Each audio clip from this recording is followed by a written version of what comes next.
Bendiciones, hermanos. Les invito a decir nuestra confesión de fe. Mi Biblia es la palabra de Dios. Revela a Jesucristo, mi Salvador, quien nació, murió y resucitó para salvarme del pecado y condenación. Me enseña de la fe, santidad y amor para predicar su gracia y perdón desde mi familia y congregación hacia la nación y toda la creación. Y el pueblo de Dios dice: vivo por la fe. Dios les bendiga. Un hermoso privilegio estar una vez más con ustedes por medio de esta forma digital que se ha hecho costumbre ya por 2 meses y medio, y que esta es la vez 31 en la que estamos dirigiéndonos a ustedes por medio de este método.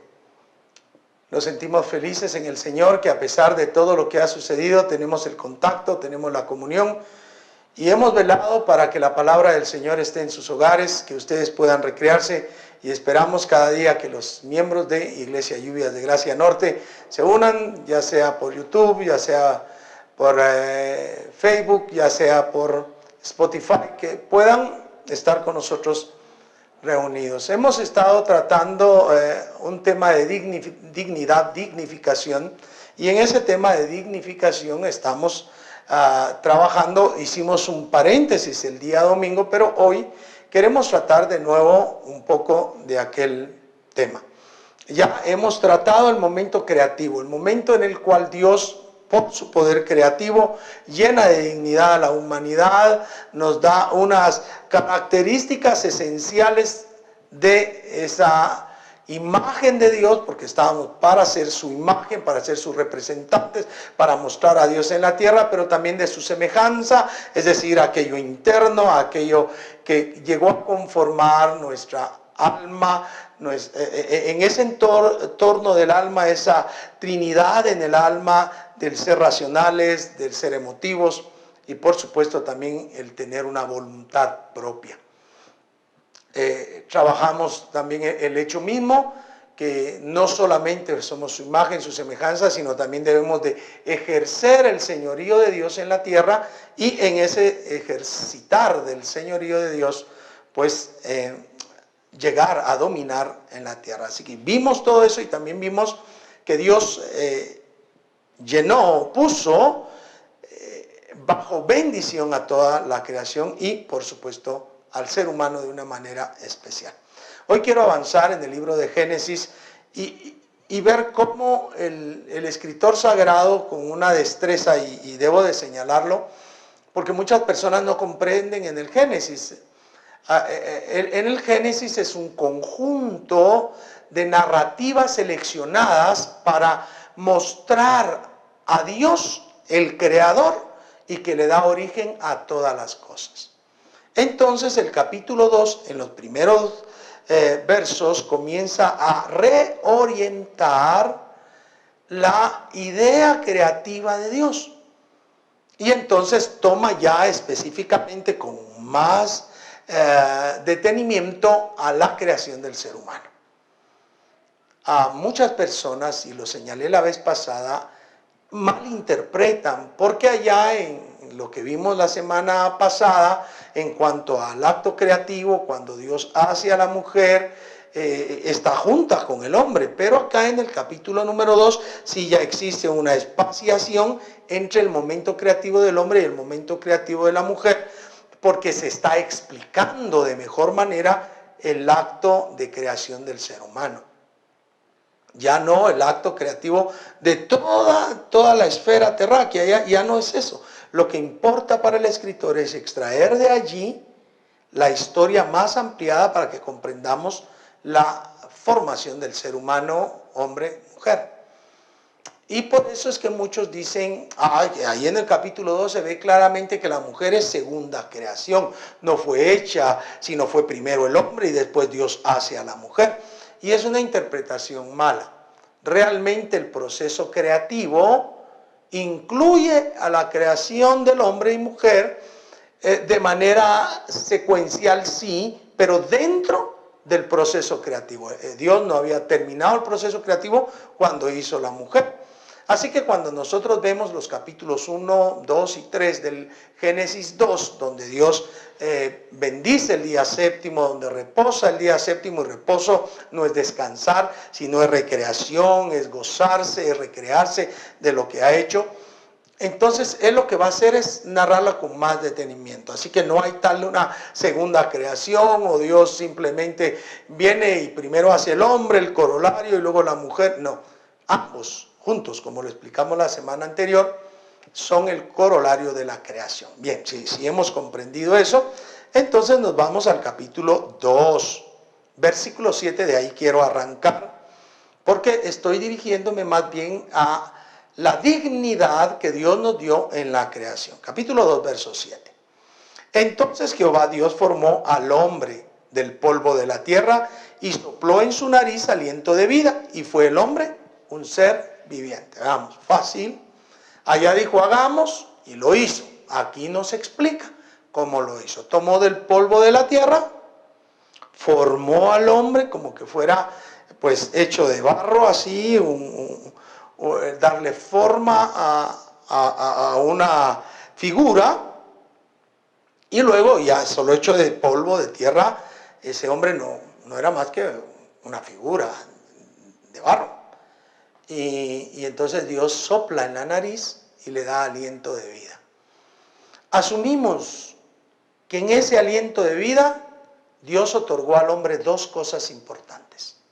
Una, el espíritu humano, la parte divina que está en nosotros para dejar un sello en nuestro ser, de manera natural, de ser creación de Dios, el espíritu. Pero a la vez le dio el alma, la capacidad racional, emotiva y evolutiva del ser humano. Por eso es tan importante la aclaración del escritor sagrado, porque visto solo en el Génesis 1, uno no observa el momento en el que Dios le genera al ser humano la capacidad de ser un ser viviente. Eso, acá, ese soplo, ese aliento de vida, hace que el hombre sea un ser viviente. Ok, solo formado el hombre no es nada. El soplo de Dios es lo que le da, le forma como verdadero ser viviente. Ok. Pero dice allí el verso 8, y hay una narrativa especial donde Dios va al oriente y planta un huerto. Fíjense bien, la semana pasada dijimos que toda la tierra fue hecha para habitación del ser humano. La tierra es el hábitat del ser humano. Todo lo que Dios hizo, desde las estrellas, la luna, el sol, o sea, las grandes lumbreras, lo que hizo separando agua, separando tierra, haciendo fluir seres vivientes del agua, seres vivientes en la tierra, seres vivientes para que volaran. Todo era para que el ser humano tuviera una habitación adecuada y pudiera en esa habitación vivir y ejercer el señorío del Todopoderoso. Ahora nos explica el escritor sagrado.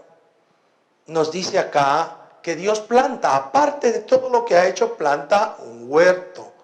Y fíjense bien, es interesante, dice un huerto, es específico, un lugar de hortalizas, esa es la idea. Un lugar donde hay legumbres, donde hay hortalizas. Qué maravilloso, Dios al hombre le da la capacidad de comer legumbres, le planta las legumbres y lo pone allí para que ese fuera realmente el lugar donde el hombre estuviera viviendo, con aquel huerto, en aquel huerto, y con toda la creación como el espacio más bello que Dios había hecho para que él habitara. Eso nos va a decir un poquito, algo interesante.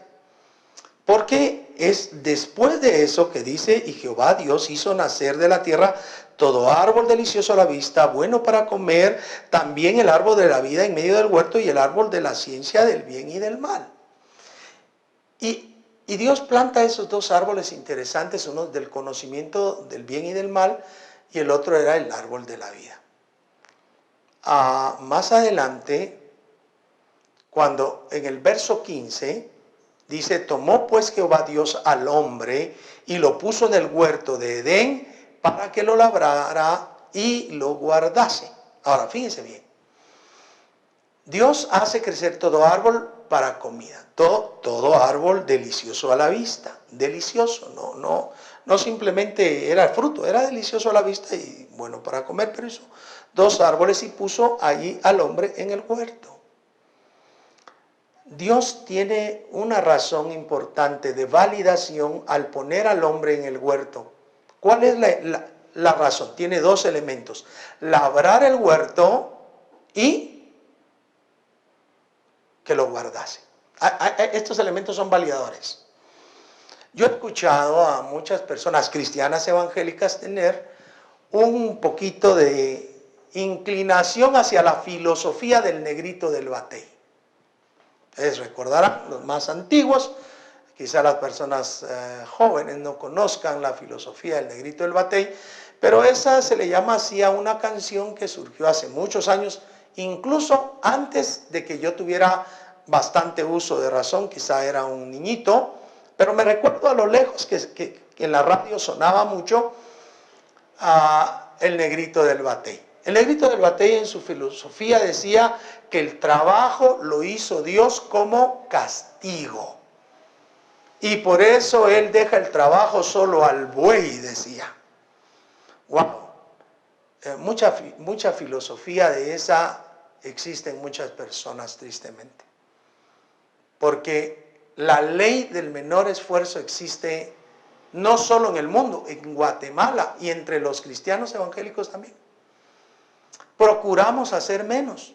Entre menos esfuerzo, entre menos trabajo, entre menos dedicación, mejor. Si a mí mi trabajo solo es poner un tornillo, como que estuviéramos allá en las fábricas de Henry Ford haciendo carros de manera secuencial, y ahí cada quien se especializaba en un puntillo, yo solo ponía un tornillo, magnífico, hacer vehículos en serie, magnífico. Pero la verdad es que la vida no es así. La vida requiere esfuerzo, requiere trabajo. Y Dios acá nos muestra que Él en ningún momento hizo el trabajo como maldición para el hombre. Nunca. El trabajo aquí es dignificador de la raza humana. Es dignificador porque Dios crea al hombre, planta el huerto, hace crecer arbolitos y luego pone al hombre allí en el huerto para que trabaje, para que labre. ¿Y qué es labrar, mis queridos hermanos y hermanas? Sino tomar algo con qué ir a preparar la tierra, cuidar la semilla, ver que produzca, ver que crezca la plantita y luego cosecharla. Dios ya le estaba enseñando al ser humano que la vida no era simplemente extender la mano y agarrar la manzana, el banano, no era simplemente de alargar la mano, era de labrar. Qué dignificante es para el ser humano el trabajo. Y quiero decírselo con sinceridad. Necesitamos urgentemente que la sociedad guatemalteca seamos gente de más trabajo. ¿Sabe que entre los países centroamericanos a nosotros no nos consideran como las personas de mayor esfuerzo? No, lastimosamente. Consideran que otros países, Verbigracia, El Salvador, son personas trabajadoras. Aún a los nicaragüenses los clasifican como más trabajadores que los guatemaltecos. ¿Por qué será eso? ¿Por una simple perspectiva? No. Es que la realidad es que hay muchas personas que, teniendo posibilidad de trabajar, no ejercen el ejercitarse para el trabajo. Mire lo que pasó recientemente hubo muchas publicaciones muy incluso grotescas con respecto a algunas personas que tenían banderas blancas en este momento de cuarentena. Hubo una empresa que se dedicó en todo lo largo del camino del periférico, allí en el puente del incienso, a hablarle a las personas ofreciéndoles trabajo. Y la respuesta de esas personas que estaban allí con las banderas blancas fue: yo no necesito trabajo, lo que necesito es que me den para comer. Y qué tristeza, ¿verdad? Pueden estar ahí parados y si alguien les ofrece trabajo, no lo quisieron. Que es mejor ser mantenido entonces. No, definitivamente no. Dios ha validado el trabajo y nos ha validado a nosotros desde la creación para que seamos personas que trabajemos. En el Nuevo Testamento hay una parábola donde el dueño de la hacienda sale y encuentra a primera hora a unas personas sin oficio y les dice: ¿por qué estáis aquí sin hacer nada? Vayan a mi hacienda y yo les voy a dar lo justo. Vuelve a salir unas horas después y encuentra igual a unos muchachos ahí en la plaza sin hacer nada y les dice: ¿por qué están aquí sin hacer nada? Vayan a mi hacienda, yo les voy a dar lo que es justo. Bueno, a los primeros les convino un denario, ¿cierto? Y así pasó a las 3 de la tarde, ya como a las 5 de la tarde, ya cerca de que se terminara la jornada de trabajo, encuentra a otros aún allí y les dice: ¿por qué están todo el día sin oficio? Vayan a mi hacienda y yo les daré lo que es justo. Al final, todos, comenzando desde los últimos, les pagó y les dio a todos un denario. Porque el trabajo nos dignifica. El trabajo hace desde la creación que el ser humano esté dentro del quehacer divino. Trabajar, mis queridos hermanos, es una manifestación que Dios dio para que estemos en alto. Por ello, desde muy niño, desde muy joven, que yo veía a mi mamá trabajar, esforzándose. Mi mamá nos crió a todos sola, se casó por segunda vez cuando yo tenía ya 14 años, o poco menos, como 13 años. Pero su esfuerzo valió la pena, entregando el trabajo que ella hacía, de planchar, de lavar, de ir a vender en una tienda, hacerle la comida, el quehacer de adentro, y eso la dignificó a ella como persona. Y yo comprendí desde aquel entonces que el trabajo no era cuestión de género, era cuestión de dignidad. Y entonces aquí en la Biblia aprendo esa dignificación. Tú que trabajas, siéntete digno porque estás dentro de la esfera divina. Y tú que estás luchando por trabajar, que estás viendo la manera de esforzarte por tu familia, de esforzarte, seas hombre o mujer, tú estás dentro de la dignificación divina porque estás realizando esa tarea que Dios puso al hombre a hacer desde el principio creacional. Pero también dice que la labrara y la guardase. El término guardar significa cuidar, proteger. Ya dijimos la semana pasada, guardar, proteger y sustentar son elementos básicos que nosotros debemos tener dentro de la dignificación cristiana al ejercer el señorío de Dios en la tierra. Proteger, cuidar y sustentar. Eso es necesario que también lo comprendamos, porque dignifica el hecho de la paternidad responsable, de la maternidad responsable. El hecho de los hijos responsables cuando mamá se queda grande, cuando papá es un anciano, de cuidar a sus padres, de cuidar a sus hijos, con tal de mostrar que ellos ejercen un señorío adecuado de parte de Dios en la tierra. Siéntase dichoso todo aquel que ejerce un señorío adecuado de parte de Dios en la tierra. Contrario, Contrario a aquella persona que se olvida de sus seres queridos, de sus padres. Contrario a aquel que se olvida de sus hijos, que se olvida de su esposa. O la esposa que por agarrar camino con otro también, porque pasa en ambos lados, tanto hombres que abandonan su hogar como mujeres que abandonan su hogar, por irse con otro, abandona a los hijos, al marido, y se olvida de ejercer un señorío adecuado. Eso, mis queridos hermanos y hermanas, ha sido algo que el ser humano ha ido destruyendo de la verdadera dignidad que tenemos. Porque entonces si añadimos a las dignidades que nos dio Dios creacionalmente, el ser su imagen, el ser su semejanza, el ejercer su señorío, el estar rodeados en bendición. Y ahora añadimos a la capacidad de esas dignidades trabajar y cuidar y sustentar, en este caso guardar. Pues ¿qué tipo de hombre el que Dios hizo? ¿Qué tipo de persona el que Dios hizo para ponerlo en la tierra? Déjeme decir algo antes que se me olvide, que hay algo muy interesante. El término hebreo de nombre de la tierra es Adamá. Adamá. Y el hombre se llama Adán. Vean ustedes.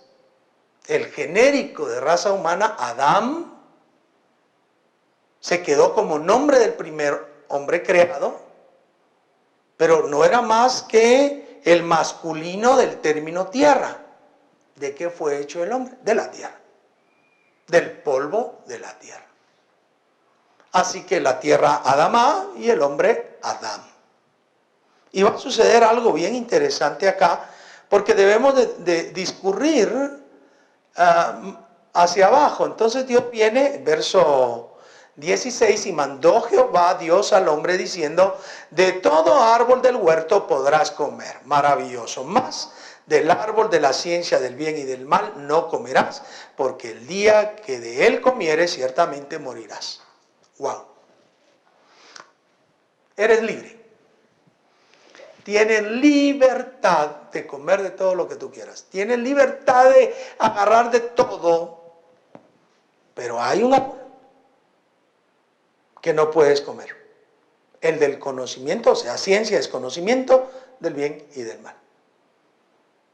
Pero también ahí estaba el árbol de la vida, verso 9. Y Jehová Dios hizo nacer de la tierra todo árbol delicioso a la vista, bueno para comer, también el árbol de la vida en medio del huerto y el árbol de la ciencia del bien y del mal. También estaba el árbol de la vida. Así que el hombre podía comer del árbol de la vida. Perdón por lo que voy a decir. Mire qué tontera la de nuestros padres creacionalmente hechos. Podían comer de todo. Podían comer del árbol que les daría vida eterna siempre, permanentes en la vida. Pero ya sabemos la historia. Así que teníamos una dignidad de vida.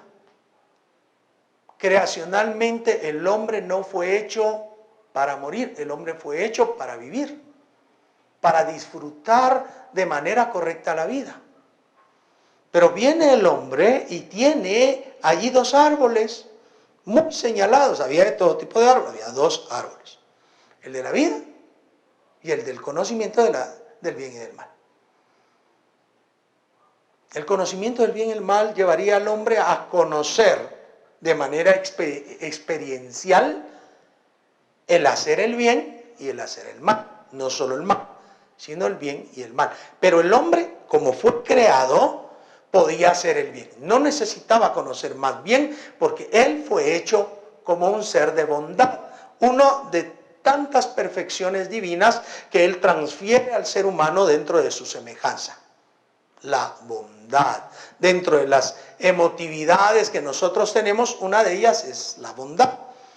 La mayoría de teólogos sostiene que la emotividad más grande que nosotros tenemos es el amor. Pero del amor se desprenden elementos como la bondad. Así que el hombre fue hecho bondadoso. Él no necesitaba conocer el bien porque ya lo tenía de suyo, de manera natural.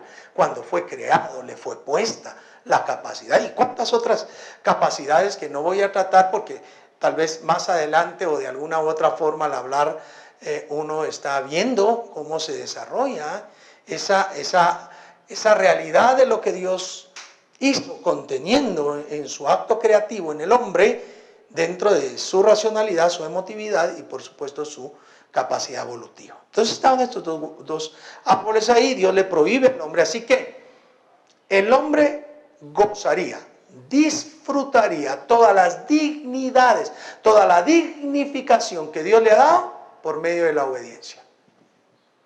No hay más. ¿Cuál era la obediencia solicitada? ¿Cuál era la obediencia que Dios le solicitó? No comas del árbol del conocimiento del bien y del mal. Esa era la obediencia. No había otra cosa. No le dijo Dios, mira que no andes en el río Heidekel. No. No le dijo, mira que el río Pisón. No. No le dijo, mira que tal animal. Nada. No. Dios no le puso ningún tipo de ordenanza, sino simplemente que se detuviera y cuidara de que el árbol del conocimiento del bien y del mal no fuera comido por él. El hombre hasta allí es digno. La mujer todavía no aparece en escena. Pero noten ustedes entonces. Verso 19, Dios formó pues de la tierra toda bestia del campo, toda ave de los cielos, y la trajo a Adán para que viese cómo las había de llamar. Y todo lo que Adán llamó a los animales vivientes, ese es su nombre. Y puso Adán nombre a toda bestia y ave de los cielos, y todo ganado del campo, mas para Adán no se halló ayuda idónea para él.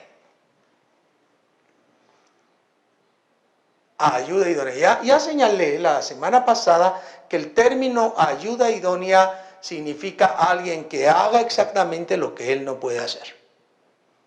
El verso 18, si retrocedo un poquito en el verso 18, y dijo Jehová Dios, no es bueno que el hombre esté solo, le haré ayuda idónea para él.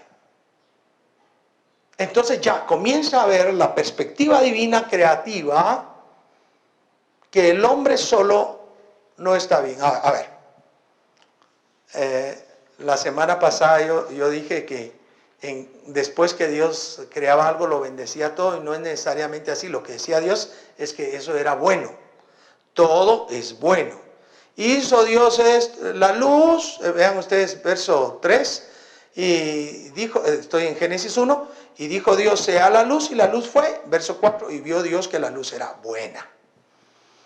Y viene Dios y hace la expansión, y es así el segundo día, y él continúa narrando, es así, pero todo va a decir, cuando ya termina el momento creativo, dice, todo es bueno. Y vio Dios que era bueno. Vio Dios que era bueno en gran manera. En el verso 21 del Génesis 1, y vio Dios que era bueno. Y así, Dios todo. Pero aquí aparece por primera vez diciendo, no es bueno que el hombre esté solo. Y de allí que explicamos siempre que el término bueno significa todo lo que refuerza la vida. Era bueno porque reforzaba la vida del hombre que iba a vivir ahí. Pero ahora dice, no es bueno que el hombre esté solo. Es decir, no refuerza la vida que el hombre esté solo. Y entonces le va a hacer una ayuda idónea a alguien que haga exactamente lo que él no puede hacer. Sigue discurriendo, el tiempo se nos está yendo, pero debo de tratar de ir explicando lentamente. Y entonces dice, y verso 20, que había puesto a Adán a todos los animales el nombre que hubo y nos halló ayuda idónea. Solo quiero nombrar esa otra dignidad. Tener la capacidad de nombrar una dignificación que Dios nos dio. Por eso cuando alguien le pregunta a usted, mire qué nombre me aconseja para mi hijo, tómelo como una gran responsabilidad. darle nombre a alguien, ponerle nombre a alguien es una dignidad que Dios nos dio. Una dignificación. Cuando los papás, cuando las mamás se ponen de acuerdo y buscan el nombre, lastimosamente antes era muy así, ¿verdad? Lo del calendario. Por eso hay unos nombres que, Dios mío, unos nombres horribles, porque así se llamaba fulano, porque así se llamaba mengano, y a veces no hay significancia en la actualidad. Sí, es cierto, perdónenme. A veces los papás, que pongámosle el del abuelo, el nombre de no sé qué, y ¡pum!, le ponían dos nombres que ni combinaban. Ahora ya los padres son un poquito más inteligentes en ese sentido y ya nombran a sus hijos pues de mejor manera. Bueno, también hay algunos irracionales que allá ya le pusieron a un niño COVID, ahora nació y le pusieron COVID. ¡Qué tristeza! Imaginen ustedes el niño COVID toda la vida, va a vivir martirizado sabiendo que ese fue un virus que mató a un montón de personas. Menos mal que no lo pusieron COVID-19 porque hubiera estado peor. Pero así, ven al futbolista y ahí nombran al hijo como el futbolista. No, es un acto de responsabilidad.